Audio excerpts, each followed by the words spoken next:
Good morning.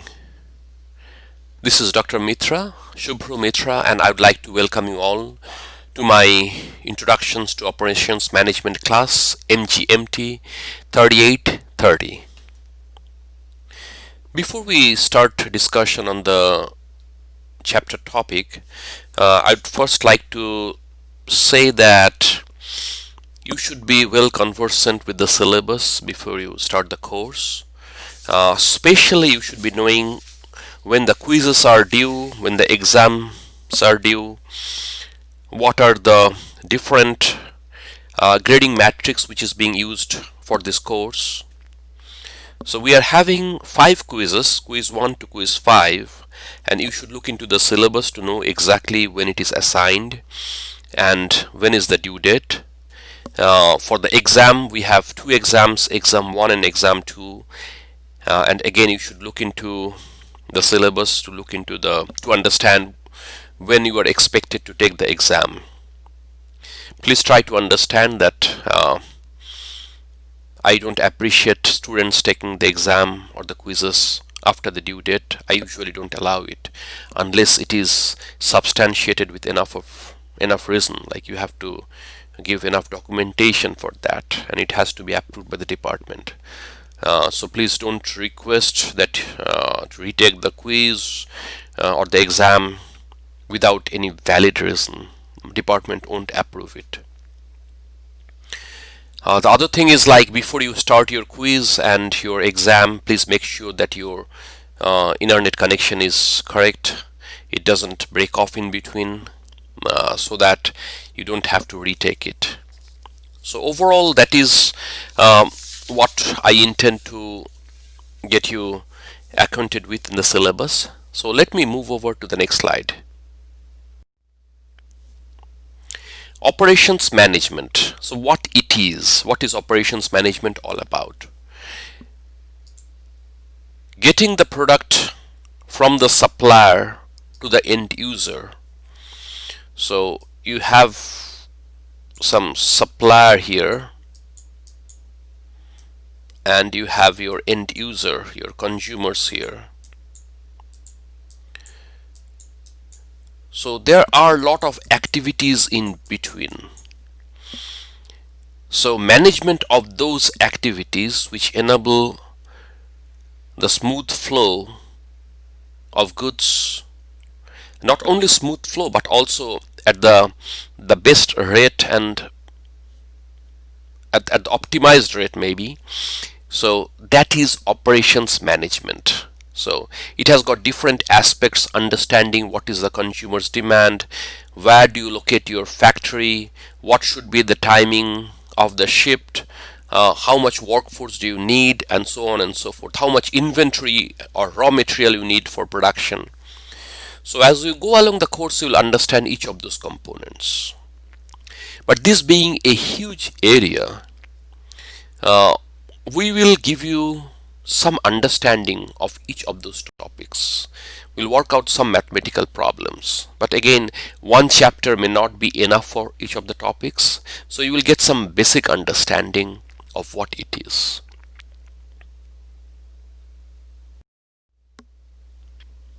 Supply chain and operations goes hand in hand. Supply chain is the movement of goods from the suppliers to the manufacturers, then to the wholesalers, and then to the consumers. Supply chain, as if there is a chain which binds all these different players which make the goods possible at the final end or to the consumer. Supply chain and operations goes hand in hand, and as you go along this course you will understand that there are so many commonalities between these two.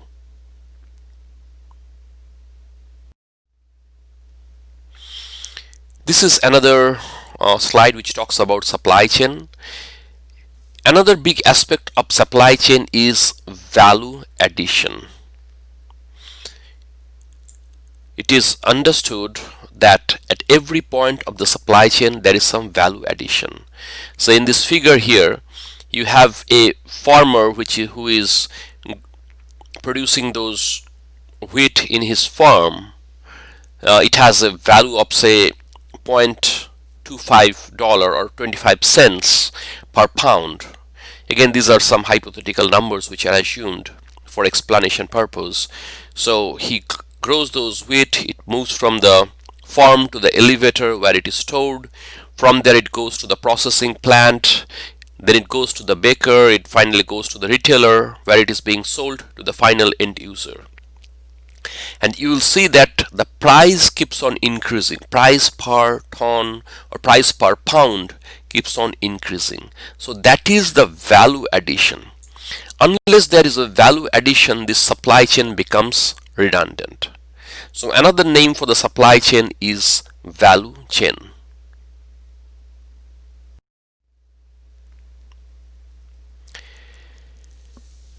The transformation process. Now,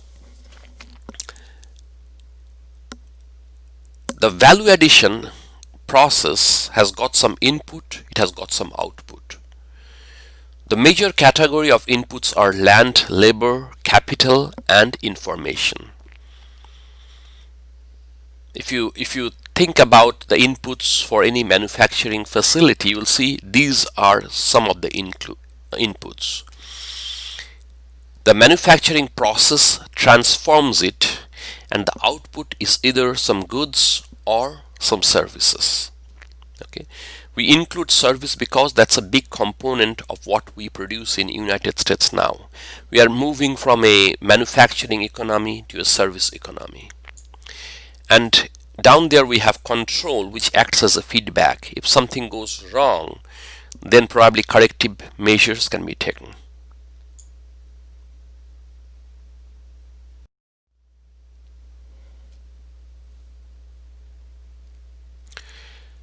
Now, goods and service continuum. What is that? Every goods or every service has got some component of the other. Say a surgery in a hospital or a teaching in a classroom, it has a bigger component of service, but it has got some component of goods as well. Okay, so this is the component of goods here.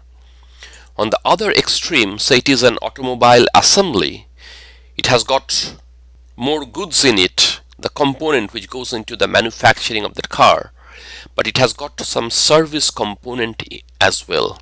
Say after sales service, which is very much a part of any automobile manufacturing. So that goes here. Home remodeling, retail sales, computer repair. Computer repair can be, it's probably 50-50. It's partly goods and partly services. So as you see that every goods you buy or every services you buy has got some component of the other. So you don't buy a goods which is just a goods, or you don't buy a service which is just service. You have the component of the other.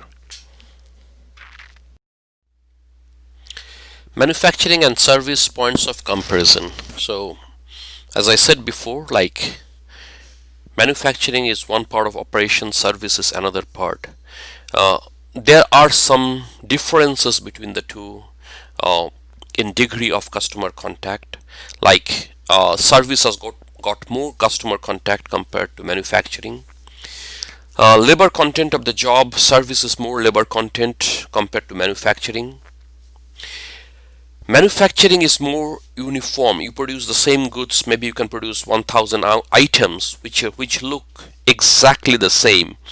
But for service, it's not applicable. If you take two services, take for example a haircut, or maybe a oil change, or maybe a paint job of painting your house or whatever.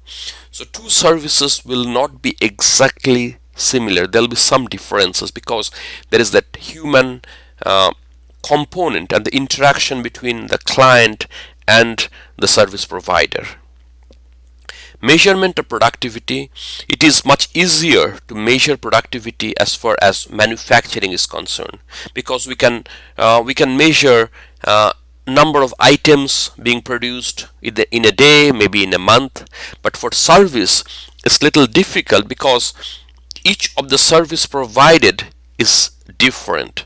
So you have to come up with a measure which can quantify the output of service. Quality assurance, quality assurance is much easier in manufacturing, because you can set some standard, maybe some dimension of the goods being produced, some other attributes of quality of the goods produced. But for service, the quality assurance is little more difficult. It is not impossible, but it is difficult compared to manufacturing. Demand and service. Again, this is applicable for both manufacturing and for uh, manufacturing of goods and for service. Every company aim to match the demand with their supply. That's the ideal case. Like if you talk about a pizza store, every company would like to have that much of raw material for making pizzas, which will satisfy demand for a particular day. But the problem is you are not sure what the demand is. So demand varies. So there can be a scenario on a particular day that the supply is more, you have more raw material than the demand. So in that case, it is a wasteful cost or wasteful expenditure. So that's the first case here. It is wasteful and it is more expensive. On the other hand, if your supply is less than demand, you will have unsatisfied or dissatisfied customers. There will be customers who will be coming to your store whose demand won't be fulfilled, and he will not be happy about it. And the ideal scenario is when the demand is equal to supply. This doesn't happen. You cannot have a case where you will have the demand exactly equal to supply. It will be either more or it will be less, but we try to be as close to the demand as possible.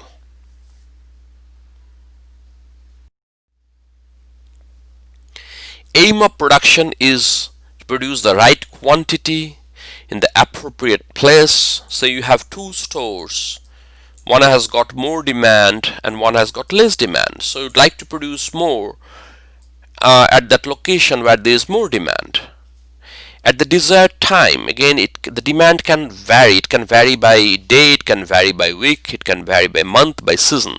So you want to be your supply to match the demand at the right time with the required quantity and at a reasonable cost. Again, the ultimate motive of every business organization is to lower cost. So you have to keep your cost low and at the same time match this demand with the supply.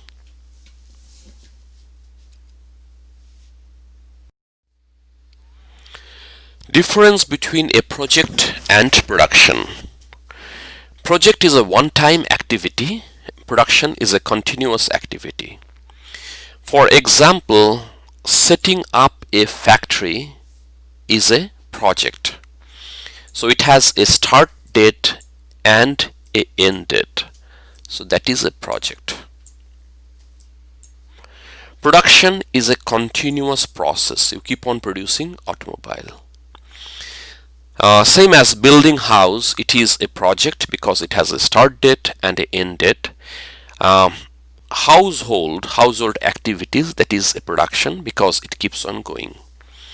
And again, we have a chapter which is specifically on project management, where we will talk in details about different aspects of a project. An organization has three separate entities or components: marketing, operations, and finance. These are the major three groups in an organization. Okay, these are functional units. Now, there is a lot of interaction between each of these functional units. Each cannot work independently. They depend on one another. Like marketing has a dependence on operations, because unless you produce goods, it cannot be marketed. At the same time, they have a relation with finance, because at the end of the day, you have to make some profit for the company selling your product.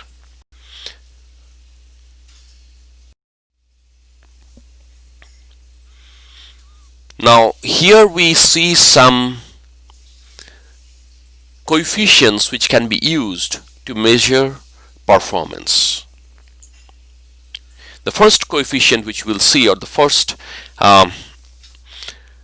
ratio or matrices which we'll see, is production. We measure production by output by time. If you divide the output by time, say you are producing 5 cars, or say you are producing 14 cars in a week, it's a 5 days week, so production would be 14 divided by 5. Productivity is output by input.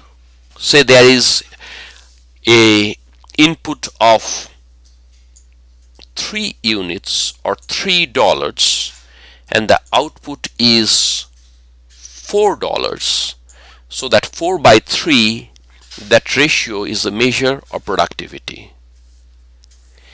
Efficiency is actual divided by target. So you set up a target, say your target is 100 units of production, but you are actually producing 80, so the efficiency would be 80%. So if the actual is 80, the target is 100, so efficiency would be 80%.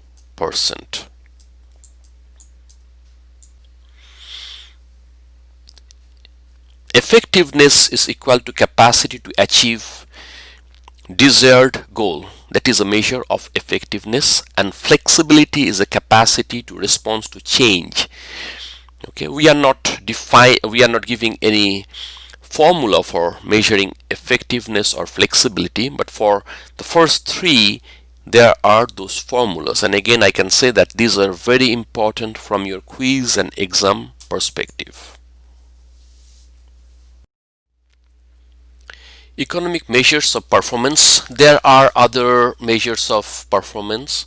Some of them are investment, how much investment is being made, profit, revenue, turnout or turnover, net present value, which is represented as NPV, benefit by cost ratio. Again, this is a very important ratio which is used in the industry to measure performance. Internal rate of return, IRR, and payback period. Payback period stands for how much time is required to get back whatever you have invested in a project. So that is the payback period. It can typically range from say 5 years to say 10 years. So that's the payback period.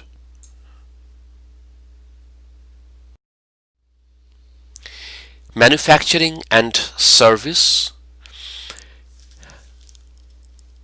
Manufacturing produces goods which is tangible. Service is being produced by different service providers, which is more act oriented.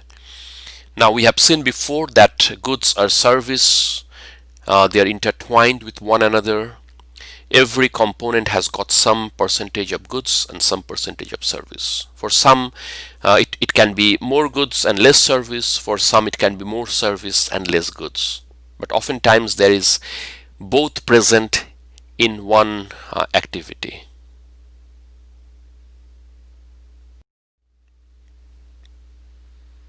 Managing service is challenging. So managing service compared to goods is more challenging. That's because it is less structured. Okay, it can vary from customer to customer, vary from client to client, because there is more human interaction in service. Customer contact is much more, so that's what it says over here. There's much more customer contact. In many services, worker skill levels are low compared to that of manufacturing employees. Services are adding many new workers in low skill entry level position. Again, the service industry produces more employment in US compared to manufacturing. Employee turnout is high in service. They move from one job to another. Input variability tends to be high because it's not as standardized as in manufacturing. Service performance can be adversely affected by many factors outside the manager's control, primarily because there is more um, customer interaction, and the customer's attitude, uh, their nature can to a big extent affect the performance of the service.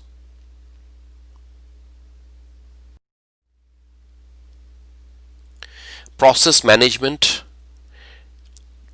one or more activities that performs input into output. So that is a process.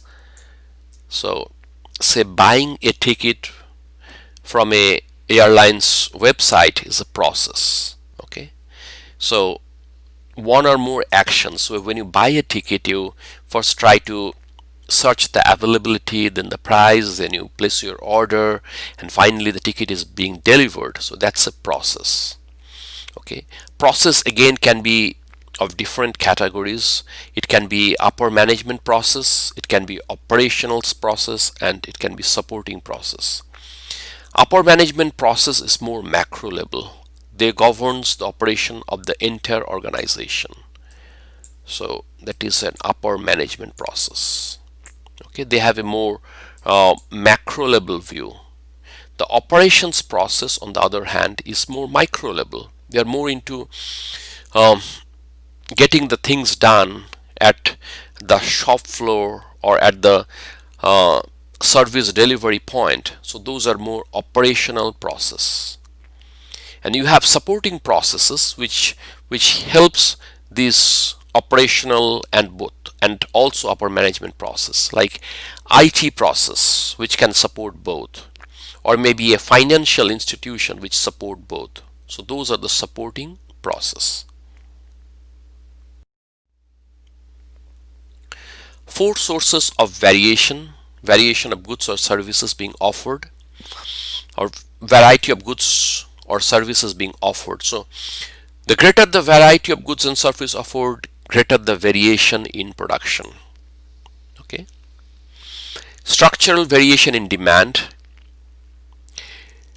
These are generally predictable, and the demand can go for increase or it can be decrease. When the economy of a country increases, in general the demand for consumer goods increases. So that is the structural variation in demand. But there can be random variation. So again, that's very normal. So say one particular day in a week there is a increase in demand, so that's a random variation. The assigned variation is when you understand what is the cause of the variation. So you can basically pinpoint why the variation is being caused. So that is assigned variation.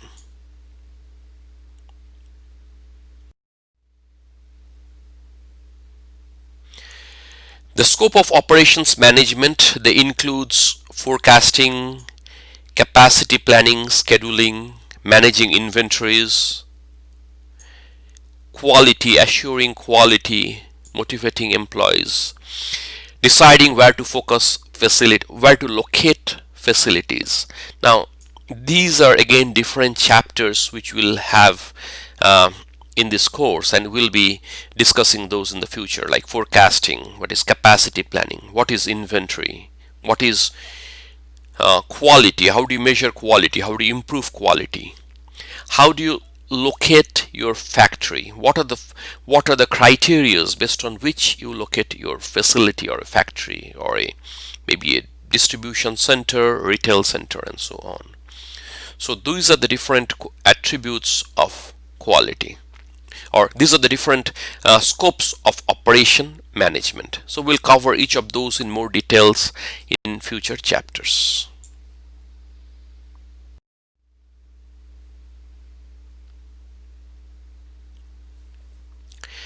The operations function consists of all activities directly related to producing goods or services. Okay, so operational function, so they are not top level management, but they are more actively involved in the production of goods and services. Primary function of operations manager is to guide the system by decision making, system design decision, and system operation decision. Designing is designing of the facility, and operations is the production of goods and services. So both are needed. You design a factory. What should be the layout, what are the machines required, and so on and so forth. And then you go for the production or operation. Okay.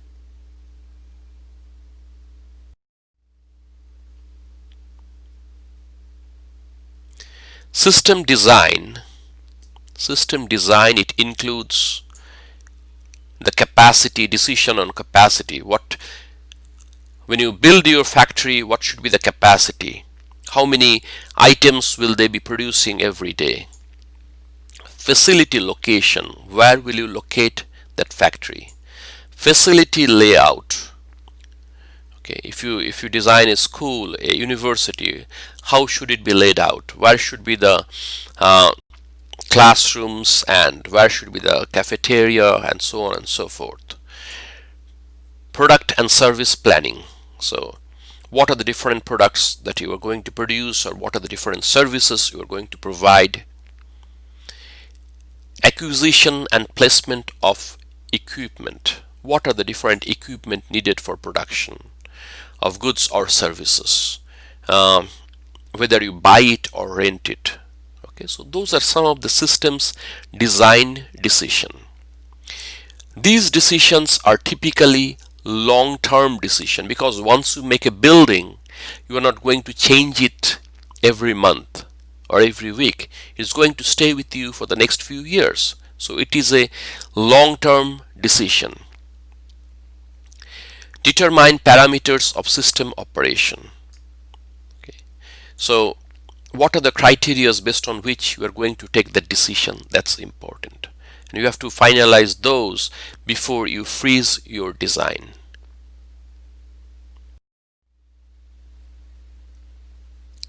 System operation, management of personnel, inventory management, scheduling, project management, and quality assurance.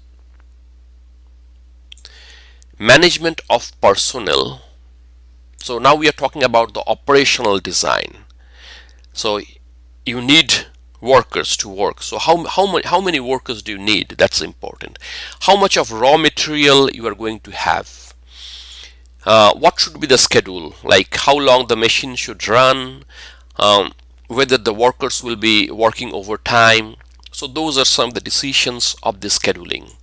You need to apply project management tools for your operational purpose, and of course you have to have quality assurance, whether the goods produced are up to the mark or not, whether they are based on the specification as mentioned in the technical document for that product, or it might be whether they are faulty products or not. So those are ascertained in that quality assurance.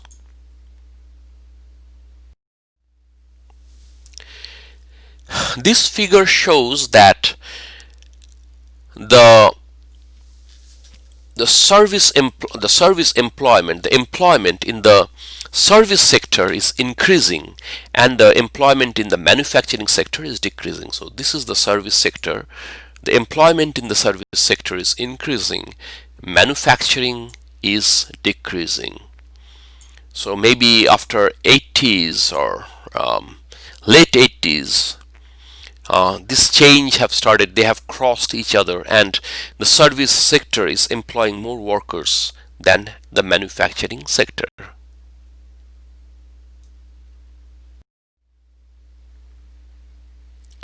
Decline in manufacturing employment. Why did this decline in manufacturing happen?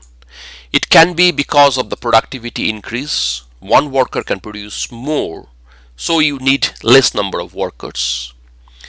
Many of the production or the manufacturing unit are being outsourced to countries where there is cheap labor force. There is also a statistical artifact that many of the workers, manufacturing workers, are contract workers or temp workers. So they are not taken into account, they are not taken into consideration when you estimate number of workers working in the manufacturing sector. So these three criteria play a role in the decline in the manufacturing employment.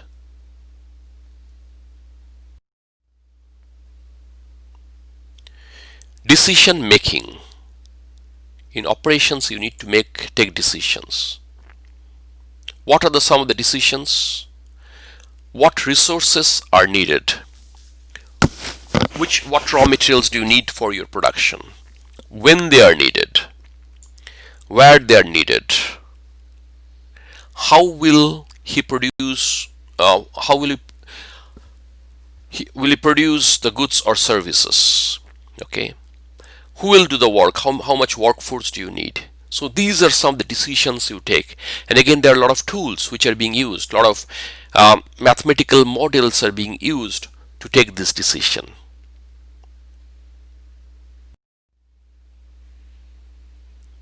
For many business decisions, we have started making use of models. Now, when you hear the term model, what comes to your mind? Is it a miniature version of the actual I would say a plane or a car or a piece of table, or is it a sketch? So again, they are all true. A model can be a physical model. Let me go over to the next slide. So a model can be a physical model, like a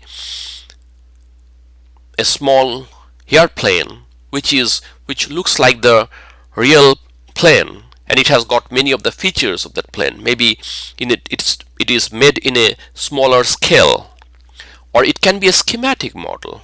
You can the model is drawn in a piece of paper with all the details and stuff.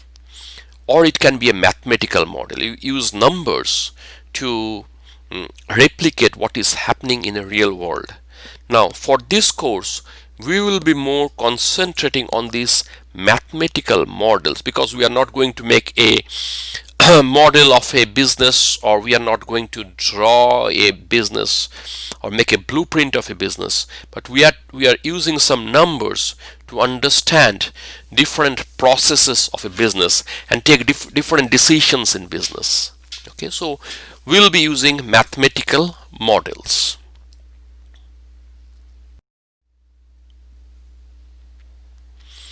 So before we start making a model, we should understand what is the purpose. Do we want to minimize cost, or we want to maximize profit? Okay, so those are some of the decisions you have to take. How it is used to generate result. Okay, who will be using those models? Will it be used at the shop floor? Will it be used at the retail store? Okay, next, how are the results interpreted and used? So interpretation of the model result is also important. Again, as we go along the course, you will more and more understand the implication of each of these. What are the model's assumptions? Most business models have got certain assumptions. Okay, assumptions make the model simpler. We have to assume certain things. So you should understand what are the model assumptions and what are the limitations. Every model has got some limitations.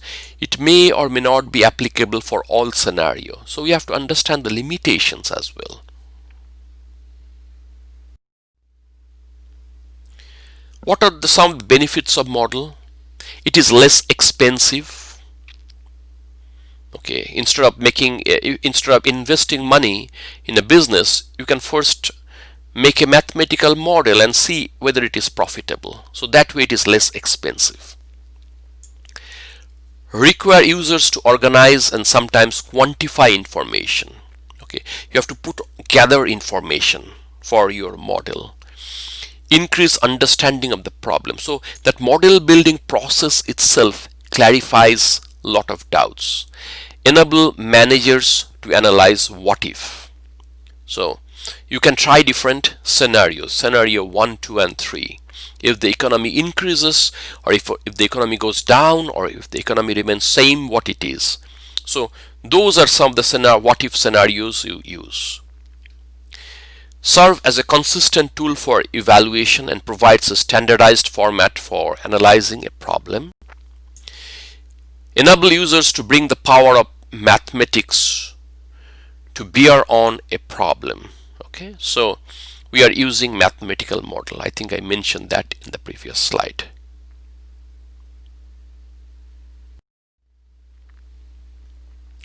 What are some of the mathematical models that we use or that we will learn? Some of them are linear programming, queuing technique, inventory model, project model, forecasting, statistical models. Now this linear programming and the queuing technique, these are beyond this course. Okay, so we'll be just touching base on that, but we'll not go in details. But for the inventory model, we will cover that. We will cover forecasting, and we'll look into some of the other statistical techniques which are used in business models. Model limitation: quantify information. Quantitative information may be emphasized at the expense of qualitative information. So it's sometimes we try to put in numbers which may not truly depict the industry. Okay, so we have to be careful about that. What are the information? What are the quantitative information we are putting in? There are other qualitative aspects which we might neglect in the model, and which is not always a healthy sign for building a model. Model may be incorrectly applied and results misleading. So it may not be the right model for that at all. So again, there are a lot of business scenarios where the wrong model is being used, and so you get a wrong result. Use of model does not guarantee good decision. Okay, so again, that's also sometimes true. You can have the best of model, best of data, but that may not help you to take the best decision. Okay, it might be because of the limitation, maybe because of the assumptions, maybe because of the interpretation, the way you interpret the model result.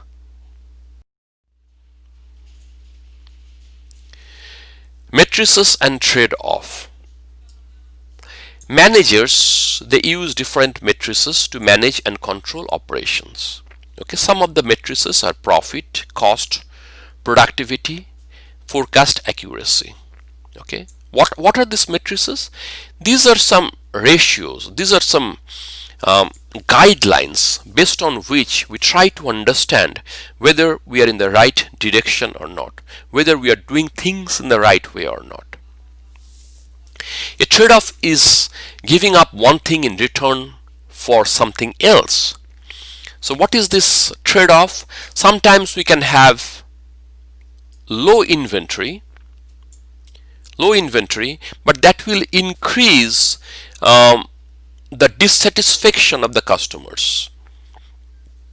So low inventory is low cost, but it will increase the dissatisfaction of the customers. So dissatisfied customers, which is not good. So there is a trade-off in between. So you have to decide what you are going to do.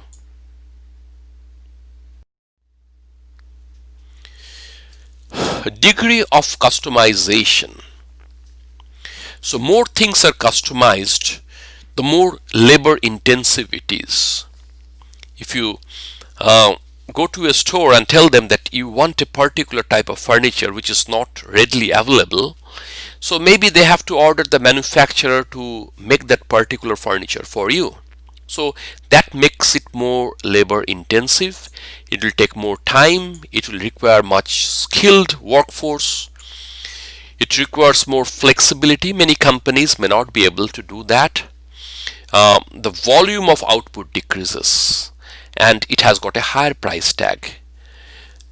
A lot of computer manufacturers, they allow customization to some extent. So companies like Dell, you can go to their website and you can customize the laptop which you want to buy. You can choose the RAM, you can choose the type of monitor, you can choose the color of the cover and the battery life and so on and so forth. So, but that makes it more expensive. The more you customize it, that increases the price of the commodity.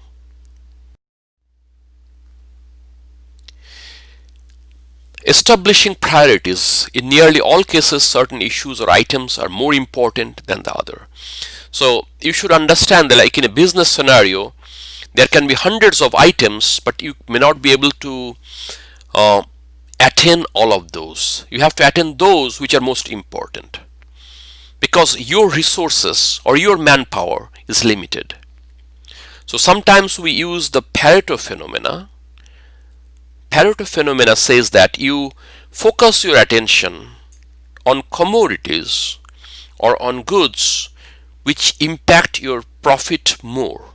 So Pareto says that 80% of the profit comes from, say, 20% of the goods. Again, those numbers can vary, those percentages can vary, but the basic idea is there are few items which affect your bigger percentage of profit, which has a big impact on your profit.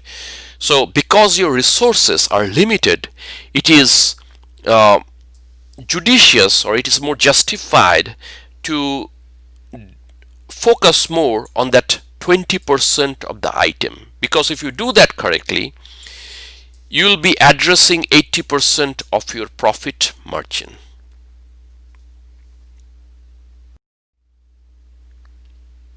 System approach. So every organization has got systems, like the marketing subsystem, operation subsystem, or financial subsystem. I think I talked about this before. There are set of interrelated parts that must work together. Again, they are not independent, they're linked with one another. And sometimes we do a mistake by taking decision in isolation. We think that each department is a silo, but that is it's a wrong way of looking into business. Each of these subsystems are related with one another, and you have to take a macroscopic view if you have to optimize the overall profit. Ethical issues. In business, there are some ethical issues which you should always take a look into before you take any decision. Worker safety, product safety, quality, environment, community, welfare of the community, workers' right. So some of these are enforced by law and some are not. But there are companies, even though it is not enforced by law, but still they keep these into higher priority, because for them those are ethical issues, and you cannot forget ethical issues.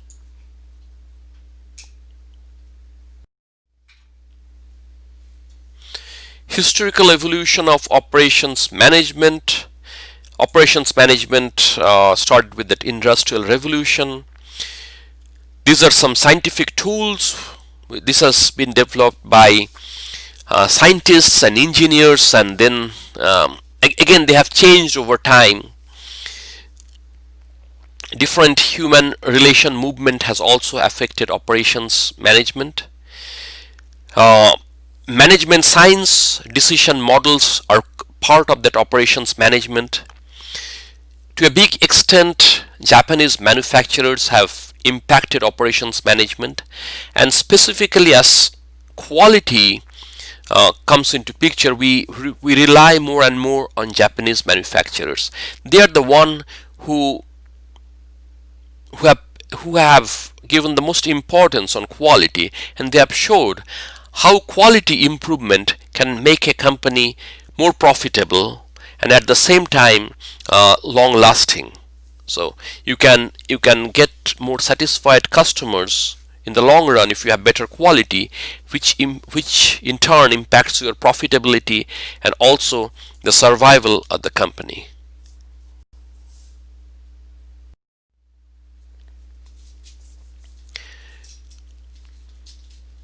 There are other terms which we will be covering in this course, like just-in-time production,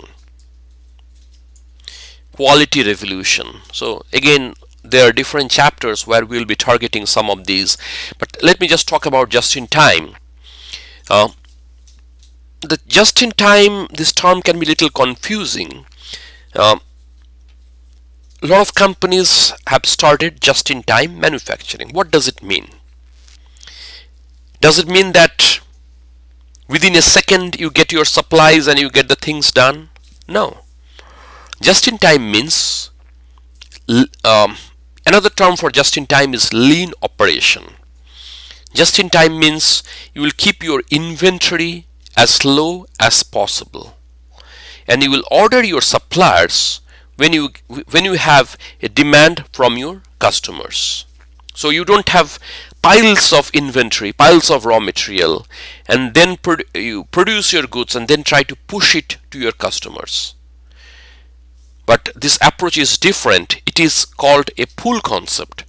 The demand should come from the customers. Once you understand the demand, then you start manufacturing and procure your raw material as and when required. So that is just in time. There are different trends in business like e-business, e-commerce. Any business done using electronic media is e-business. Management of technology. Now, most companies are technology driven, and it's mostly information technology, IT tools. Most companies or many companies are global, both for sourcing of raw material and also for selling their product. So this is a more globalized business. Management of supply chain. So as I said before, like we have supply chain is becoming more and more important because you don't make all your components which goes into your product yourself. You get it from your suppliers. So managing their suppliers is supply chain management. Outsourcing, whatever process is not profitable for you to do yourself or in-house, you outsource it.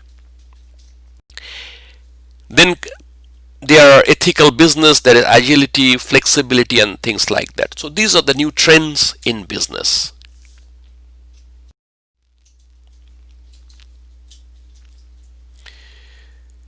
Why more and more supply chain is becoming important? And what are the different terms? Now, in the past, companies were more vertically integrated. What does it mean? They used to produce their own raw material. They used to produce their own, they used to have their own transportation company, or it was a privately owned transportation company. But they used to have their warehouses and distribution centers. But more and more companies rely on outside organizations for their supplies, for their logistics activities. So for that, managing the supply chain is becoming more and more important. So that's why we see that the number of jobs in the supply chain sector has increased manifold, especially in cities like Dallas.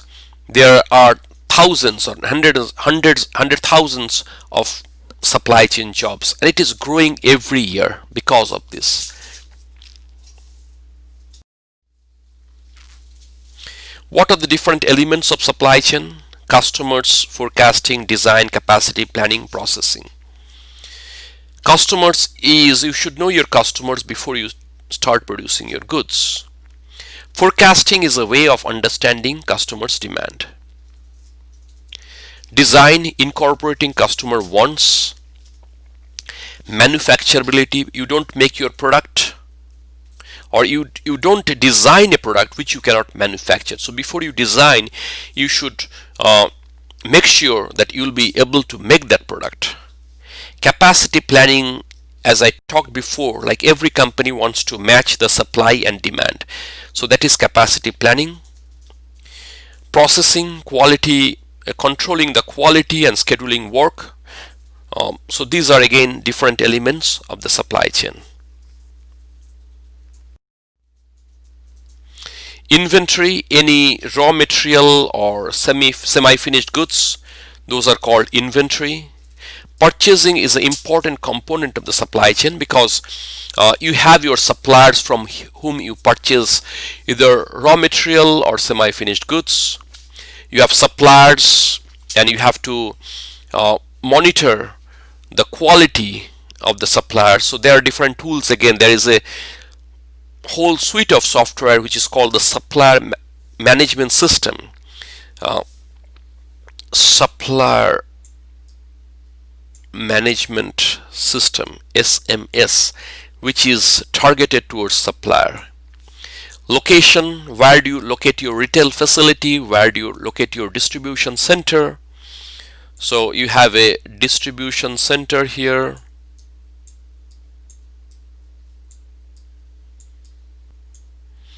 From there you send your goods to a logistics, to a retail center, and this movement of goods between different supply chain players is called logistics.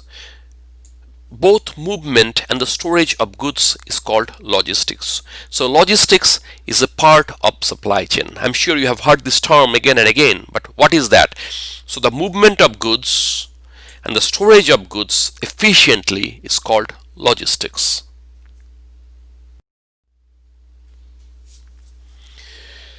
So this last slide talks about critical thinking exercises. There are many organizations offer a combination of goods and services to their customer. As you learn in this chapter, there are some key differences between production of goods and delivery of services. So what do you think those differences are? Just think about it. Okay. Why is it important to match the supply and demand? So I think we have discussed this before. The more you can match the supply and demand, the more profit you can make in your organization, because you will have less wastage and less dissatisfied customer. So this chapter 1 ends here. I hope you have got an overall understanding what this field of operations management is. Thank you.